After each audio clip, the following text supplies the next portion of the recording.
11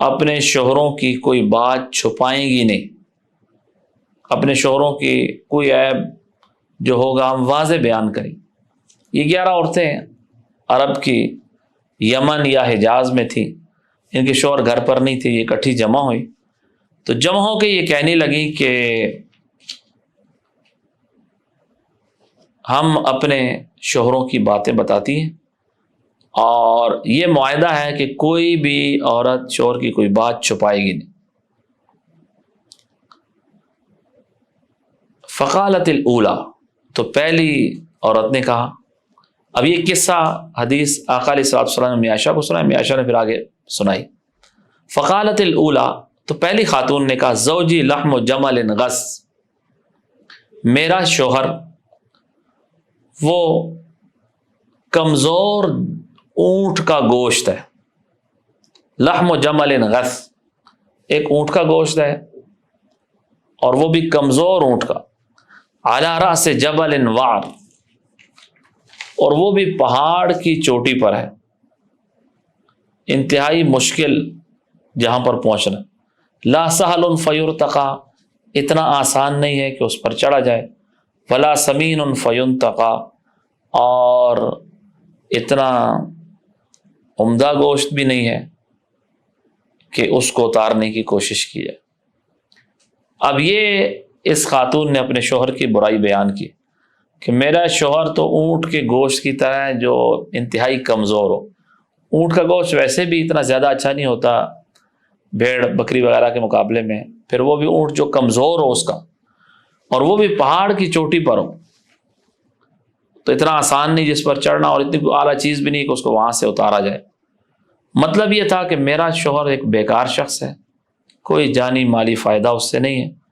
اور انتہائی متکبر شخص ہے، بد اخلاق ہے،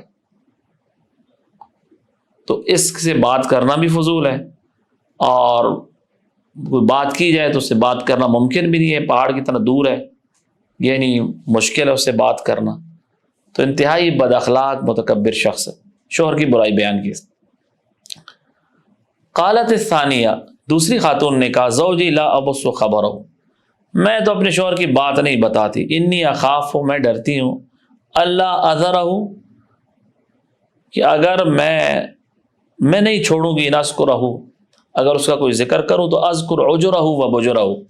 اس کے ظاہری اور باطنی سارے عیب میں بیان کر دوں گی۔ یعنی اس نے کہا کہ میں بیان نہیں کرتی، لیکن پھر بھی سب کچھ بیان کر دیا۔ کہا میں اپنے شوہر کی کوئی بات نہیں بیان کرتی، کہ اگر میں بیان کروں گی تو اس کے ظاہری عیب اور اس کے باطنی سارے عیب میں بیان کر دوں۔ مطلب یہ تھا کہ جتنے ظاہری عیب ہیں، جتنے باطنی عیب ہیں، وہ سارے میرے شوہر کے اندر پائے جاتے۔ یہ اس نے بھی اپنے شوہر کی برائی بیان کی۔ قالت الثالثہ، تیسری خاتون نے کہا، زوجی العشنق، میرا خامن بہت لمبا ہے، لمڈھینگ ہے، انتہائی لمبے قد کا، بے وقوف، بہت لمبے قد کا آدمی عام طور پر بے وقوف سمجھا جاتا تھا، لمبا ہے، بہت بے وقوف ہے، اور ہے بھی بد اخلاق، کہ ان انطق اطلق، اگر میں بات کروں تو طلاق دی جاؤں، فین اسکت اعلق، اگر میں خاموش ہوں تو میں ایسے ہی لٹکی ہوئی ہوں، نہ میں بیوی ہوں اور نہ میں غیر شادی شدہ ہوں، کہ شوہر ہے میرا لیکن بات اس سے کر نہیں سکتی، ویسے ہی بیچ میں لٹکی ہوئی ہوں، نہ میں شوہر والی ہوں نہ بغیر شوہر والی۔ تو مطلب ہے کہ شوہر بد اخلاق بھی ہے انتہائی، اور انتہائی بدصورت بھی ہے، بے ڈھنگا ہے، انتہائی لمبے قد کا۔ ان تینوں خواتین نے اپنے شوہروں کی برائی بیان کی۔ قالت الرابعہ، چوتھی خاتون نے کہا، زوجی کلیل تہامہ، میرا شوہر تو تہامہ کی رات کی طرح ہے۔ تہامہ مکہ مکرمہ اور آس پاس کے علاقے کو تہامہ کہتے ہیں۔ تہامہ کی رات کی طرح، تہامہ کی رات بڑی اچھی رات ہوتی ہے، گرم بھی نہیں ہوتی، ٹھنڈی بھی نہیں ہوتی، لا حر ولا قر، نہ بہت گرم ہے نہ بہت ٹھنڈی ہے، ولا مخافہ، نہ کوئی خوف ہے، ولا سامہ، اور نہ بندہ اسے تنگ دل ہوتا ہے، تو بالکل نرم اور معتدل مزاج کا شخص ہے، نہ انسان نہ بہت سخت ہے نہ بہت نرم ہے، نہ انسان کو اسے ڈر لگتا ہے، نہ انسان اس سے بات کرتے ہوئے تنگ ہوتا ہے۔ تو اس خاتون نے اپنے شوہر کی بڑی اچھی تعریف کی کہ میرا شوہر وہ بڑا اچھا آدمی ہے۔ قالت الخامسہ، 5ویں خاتون نے کہا زوجی ان دخل فہد، کہ میرا شوہر جب داخل ہوتا ہے تو چیتے کی طرح خاموشی کے ساتھ گھر میں آ جاتا ہے، وَإِنْ خَرَجَ أَسِدْ، اور اگر باہر نکلتا ہے تو شیر کی طرح دھاڑتا ہے، چیختا ہے، چلاتا ہے، یعنی گھر میں آرام سے آ جاتا ہے اطمینان سے اور کوئی شور نہیں مچاتا، اور باہر جب نکلتا ہے اور لوگوں پر تو پھر چیختا ہے، چلاتا ہے، شیر کی طرح دھاڑتا ہے۔ وَلَا يَسْأَلُ عَمَّا عَهِدَ، اور وہ سوال نہیں کرتا، کہ پوچھتا نہیں ہے عَمَّا عَهِدَ، کہ جو چیز اس نے چھوڑی ہے اس کے بارے میں، یعنی گھر کی کھانے پینے کی جو چیزیں ہیں اس میں تحقیق نہیں کرتا کہ کھانا کہاں پکایا ہے، کیسے پکایا ہے، یا پیسہ کہاں پر خرچ کیا، وہ چیز میں لائی تھی وہ کیوں لگ گئی، جیسے بعض شوہروں کی عادت ہوتی ہے کہ ایک ایک چیز میں عورتوں کی طرح پوچھتے ہیں، کہا وہ ایسا نہیں کرتا۔ تو مطلب یہ ہے کہ اس نے بھی تعریف کی کہ چپکے سے چیتے کی طرح آتا ہے، گھر میں خاموش رہتا ہے، باہر شیر کی طرح دھاڑتا ہے، سب پر چیختا چلاتا ہے ان کے سامنے، اور باقی یہ ہے کہ کوئی چیز ہے تو اس کے بارے میں مطالبہ نہیں کرتا کہ بھئی یہ چیز میں نے لائی تھی، پیسہ کہاں خرچ کیا، کیوں خرچ کیا، اچھا آدمی ہے۔ قالت السادسہ، چھٹی خاتون نے کہا زوجی نقل لفا، میرا شوہر تو اگر کھائے تو لفا سارا چٹ کر جائے، برتن میں کوئی چھوڑتا ہی نہیں ہے، بس کھانے پہ آتا ہے سارا کھا جاتا ہے۔ وَإِنْ شَرِبَ اشتفا، اور اگر پینے پہ آتا ہے تو سارا لپیٹ جاتا ہے، کوئی نہیں چھوڑتا۔ ان استجع التفا، اور جب لیٹتا ہے تو اکیلا ہی بس چادر اوڑھ کے لیٹ جاتا ہے۔ ولا یولج الکفا، میری طرف حال نہیں بڑھاتا، لیعلم البسا، تاکہ کوئی حال احوال میرے معلوم کرے، میرے کی دکھ درد کی خبر لے، ایسا نہیں۔ تو مطلب ہے کھانے پینے کا ہے، بس کھاتا ہے تو بس سارا کھا جاتا ہے، پینے پہ آتا ہے تو بس پیتا رہتا ہے بہت زیادہ، اور چادر تان کے سو جاتا ہے، کوئی حال احوال نہیں پوچھتا، میرے قریب نہیں آتا، میرے حال احوال نہیں پوچھتا، میرا خیال نہیں رکھتا، مطلب ہے صرف اس کو کھانے پینے کی فکر ہے اور میری کوئی فکر نہیں۔ قالت السابعہ، ساتویں خاتون نے کہا زوجی عیایا او غیایا، میرا شوہر تو انتہائی نامرد ہے، عیایا نامرد ہے، ناکارہ ہے، طباقہ انتہائی بے وقوف شخص ہے، کل دائن لہو دا، دنیا کی ہر بیماری اس کو لگی ہوئی ہے، شجک او فلک، ہے اتنا سخت کہ یا تمہارا سر پھوڑ دے، او فلک، یا تمہارا جسم زخمی کر دے، او جمع کل لک، یا دونوں کر دے، سر بھی پھوڑ دے اور جسم بھی زخمی کر دے۔ تو مطلب یہ ہے کہ ہے بھی انتہائی نامرد ہے اور بے وقوف ہے، بات نہیں کر سکتا، اور دنیا جہان کی بیماریاں اس کو لگی ہوئی ہیں، اور اس کے ساتھ بد اخلاق بھی، بدصورت بھی ہے، بدسیرت بھی ہے، اور بد اخلاق اتنا ہے کہ یا سر پھوڑ دے گا یا جسم زخمی کر دے گا یا دونوں کر دے گا۔ قالت الثامنہ، آٹھویں خاتون نے کہا زوجی، میرا شوہر المس مس ارنب، وہ تو خرگوش کی طرح نرم ہے، والریح ریح زرنب، اور زعفران کی طرح مہکتا ہے، مس ارنب، خرگوش کی طرح اس کا نرم جسم ہے، اور دوسرا اس کے اخلاق بھی انتہائی نرم اور معتدل ہے، دونوں معنی ہو سکتے ہیں کہ خرگوش کی طرح ہے، نرم ہے جسم میں یا نرم ہے اخلاق میں، بات کرنے میں بڑا نرم ہے، وریح ریح زرنب، اور اس کے ساتھ ہر وقت خوشبو بھی لگاتا ہے، تو مطلب انتہائی نرم دل اور انتہائی خوبصورت ہے اور خوشبو میں مہکتا رہتا ہے۔ اس نے اچھی تعریف کی اپنے شوہر کی۔ قالت التاسعہ، نویں خاتون نے کہا زوجی رفیع العماد، میرا شوہر اونچے مکان والا ہے۔ عرب میں اونچا مکان ایک شرافت کی علامت تھی، اس لیے بنایا جاتا تھا اونچا مکان کی دور سے مہمان کو نظر آئے اور مہمان اس گھر میں بے تکلف آ سکے، کیونکہ مکان آبادیوں سے باہر ہوتے تھے عام طور پر، اور راستوں سے جو مسافر گزرتے تھے، تو اونچا مکان ہوگا تو دور سے نظر آئے گا، مسافر مہمان اس میں آ جائیں گے۔ رفیع العماد، اونچے مکان والا ہے۔ عظیم الرماد، عظیم الرماد، زیادہ راکھ والا ہے، یعنی اس کے یہاں مہمان اتنے آتے ہیں، ان کے لیے کھانا پکتا ہے، بہت زیادہ راکھ ہمارے گھر میں ہوتی، مطلب ہے مہمان کثرت سے آتے ہیں۔ طویل النجاد، لمبا قد ہے اس کا۔ قریب البیت من الناد، اور اس کا گھر مشورے کی مجلس کے قریب رہتا، یعنی جہاں پر لوگ مشورے کے لیے اکثر آتے رہتے ہیں اس کا گھر ایسی جگہ پر ہے کہ لوگ ہمیشہ ہمارے ساتھ مشورے کے لیے آتے ہیں اس کے شوہر سے۔ تو مطلب ہے میرے شوہر کی شان بڑی اونچی ہے، بڑا سردار آدمی ہے اور بہت سخی آدمی ہے، ہر وقت مہمان اس کے یہاں کھانا کھاتے ہیں، لمبے خوبصورت قد والا ہے اور اس کا مکان مشورے کے جگہ کے بالکل قریب ہے، ہر وقت ہمارے ہاں لوگ آتے ہیں میرے شوہر سے مشورہ کرتے ہیں، بڑا اونچا اچھا سردار آدمی۔ قالت العاشرہ، 10ویں خاتون نے کہا، زوجی مالک، میرا شوہر تو مالک ہے۔ وما مالک، تمہیں کیا پتا کہ مالک کیا چیز ہے؟ خیر من ذالک، وہ بہت ہی بہتر ہے، جتنا حال تم لوگوں نے بیان کیا ان سب سے بہت بہتر ہے۔ لہو ابلات، لہو ابل، اس کے بہت اونٹ ہیں، کثیرات المبارک قلیلات المصارح، وہ اونٹ ایسے ہیں جو زیادہ گھر میں ہوتے ہیں، بہت کم باہر چرنے کو لی جاتے ہیں۔ بتانا یہ چاہ رہی ہے کہ اونٹ اگر باہر چرنے کے لیے جائیں، مہمان آ جائے تو پھر اس کے لیے کیا ذبح کریں گے؟ باہر سے اونٹ کو پکڑ کے لانا پڑے گا، پھر ذبح کریں گے۔ تو ہمارے اونٹ ہمیشہ گھر پر ہی رہتے ہیں تاکہ مہمان آ جائے، جو ہی مہمان آئے تو فوراً اونٹ کو ذبح کیا جائے، اتنا ٹائم بھی نہ لگے کہ باہر جا کر اونٹ کو لانا پڑے۔ تو یہ ایسا شوہر ہے میرا کہ اس کے اونٹ ہیں، اور وہ اونٹ ایسے ہیں کہ ہمیشہ اکثر گھر پہ رہتے ہیں، بہت کم باہر جاتے ہیں کیونکہ کسی وقت بھی مہمان آ سکتے ہیں۔ اذا سمعنا صوت المزہر، جب وہ کسی باجے کی آواز سنتے ہیں، ایقن انہن حوالق، انہیں یقین ہو جاتا ہے کہ انہوں نے اب ذبح ہونا ہے۔ مہمان کے آنے پر خوشی کے لیے باجے وغیرہ بجائے جاتے تھے، اب اونٹ جب ہی باجوں کی آواز سنتے ہیں جو ہی، تو انہیں اندازہ ہو جاتا ہے کہ اب مہمان آ گئے، اب ہم نے ذبح ہونا ہے۔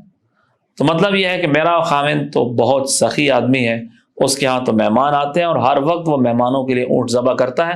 اتنے اونٹ ذبح کرتا ہے کہ اونٹ باہر بھی نہیں جاتے، اور جو ہی مہمان کی آواز سنتے ہیں اونٹ، ان کے آنے پر جو خوشی سے باجے بجائے جاتے ہیں، وہ سنتے ہی اونٹ یقین کر لیتے ہیں کہ اب ہم نے ذبح ہونا۔ قالت الحادیہ عشرہ، 11ویں عورت، اس کا قصہ بڑا دلچسپ ہے اور بہت لمبا ہے۔ اس نے کہا، زوجی ابو زرع، کہ میرا شوہر جو ہے وہ ابو زرع ہے۔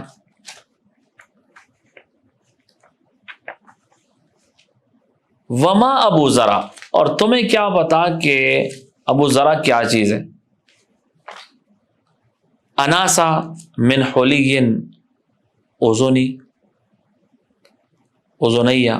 اس نے زیورات سے میرے کانوں کو بوجھل کر دیا، یعنی اتنے زیور مجھے پہنائے کہ میرے کان نیچے جھک کے۔ وملا من شہب عضدیہ، اور اس نے چربی سے میرے بازو بھر دیے، یعنی مجھے اتنا کھانا دیا، اتنی نعمتیں مجھ پر کی کہ میرے چربی سے میرے بازو پر چربی آ کے میں بہت موٹی تازی ہوگی۔ بجحانی، اس نے مجھے اتنا خوش کیا کہ فبجحت الی نفسی، میں اپنے آپ کو عجب میں مبتلا ہو گئی، اپنے آپ کو بہت اچھی اعلیٰ سمجھنے لگی، اتنا اس نے مجھ پر احسانات کی،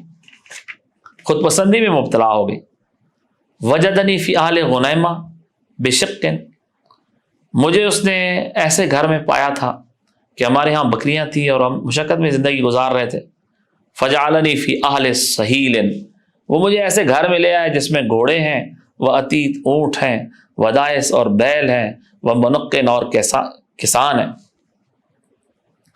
ہمارے گھر میں بکریاں تھیں باپ کے گھر، اب شوہر کے آئی ہوں، یہاں گھوڑے ہیں، اونٹ ہیں، بیل ہیں، کسان ہیں، بہت کھیتی اور کھیت اور باغات اور بہت نعمتیں۔ فَعِندَهُ أَقُولُ فَلَا أُقَبَّحُ، وہ تو ان کی مالی ثروت تھی،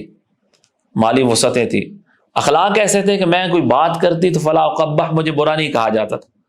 وَأَرْقُدْ فَأَتَصَبَّحُ، اور میں سو جاؤں تو صبح تک سوئی رہتی تھی، کوئی پوچھتا نہیں۔ وَأَشْرَبُ فَأَتَقَمَّحُ، اور جب میں پانی پیتی تھی یا کوئی چیز پیوں تو پیٹ بھر کے پیتی تھی، کوئی کنجوسی نہیں تھا، کوئی یہ نہیں کہتا تھا کہ سارا پی گئی ہے۔ یہ تو شوہر تھا۔ ام ابی زرع، اس ابو زرع کی ماں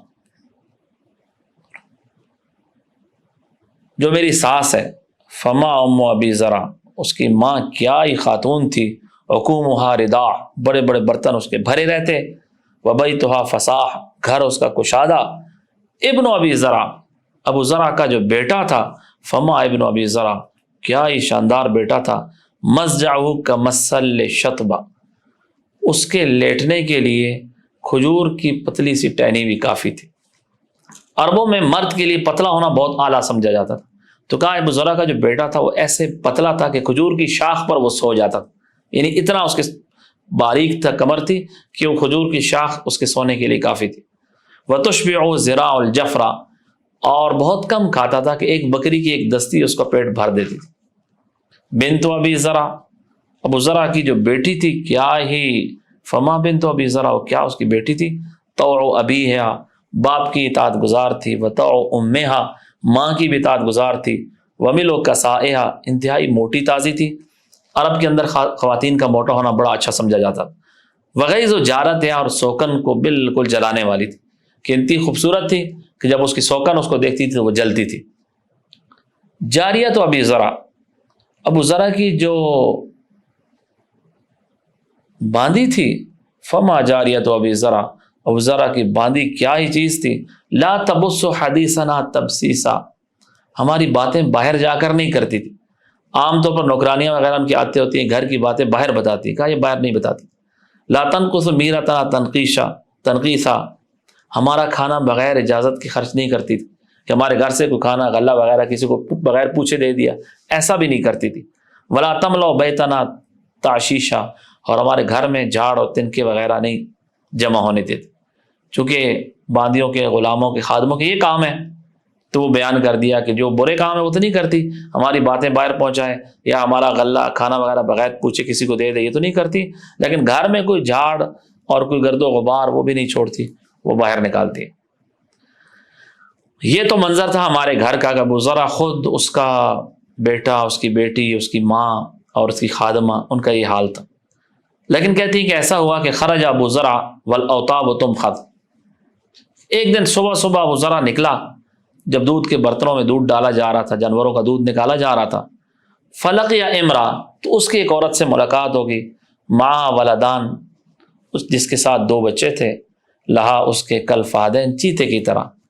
یلعبان من تحت خصرہا، اس کی کمر کے نیچے وہ کھیل رہے تھے، برمانتین، دو اناروں کے ساتھ لیٹی ہوئی تھی اور وہ ایسے کھیل رہے تھے اس کے ساتھ۔ فطلقنی ونکحا، فلقی امرا، وہ ایک عورت سے ملا، معہا ولدان، جس کے دو بچے تھے، کل فہدین، چیتے کی طرح، یلعبان من تحت خصرہا بالرمانتین، وہ کھیل رہے تھے اس کی کمر کے نیچے دو اناروں کے ساتھ۔ فطلقنی ونکحہا، اس نے مجھے طلاق دے دی اور اس سے نکاح کر لی، ابو زرع سے میری طلاق ہو گئی۔ فنکحت بعدہ رجلا سریا، اس کے بعد میں نے ایک اور مرد سے نکاح کیا، وہ عورت کہتی، 11ویں عورت، جو بڑا سردار تھا، رکب شریا، وہ بڑا شاہ سوار تھا، بڑے عمدہ گھوڑوں پر سوار ہوتا تھا، واخذ خطیا، اور بڑا جنگجو قسم کا آدمی تھا، نیزے اس کے ہاتھ میں ہوتے تھے، وَأَرَاحَ عَلَيَّ نِعَمًا ثَرِيًّا،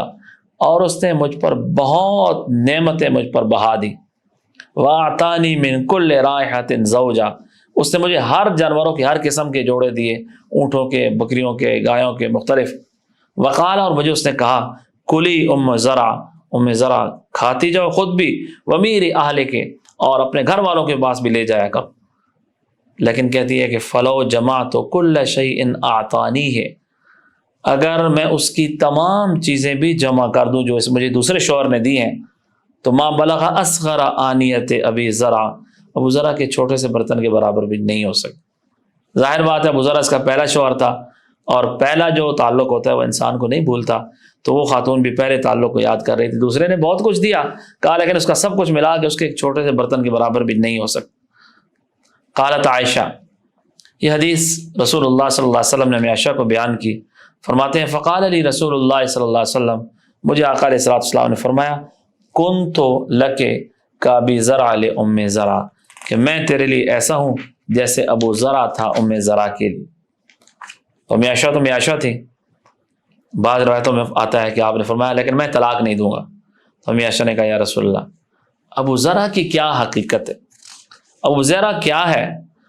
آپ پر میرے ماں باپ پر قربان، آپ تو میرے لیے سب سے زیادہ بڑھ کر۔ تو یہ قصہ امام ترمذی رحمۃ اللہ علیہ نے یہاں پر بیان کیا، اور اس قصے کا مقصد یہ تھا کہ آقا علیہ الصلوۃ والسلام بعض دفعہ اپنی ازواج مطہرات کو کچھ واقعات بھی سنایا کرتے تھے، اور یہ بڑا دلچسپ قصہ، اور اس میں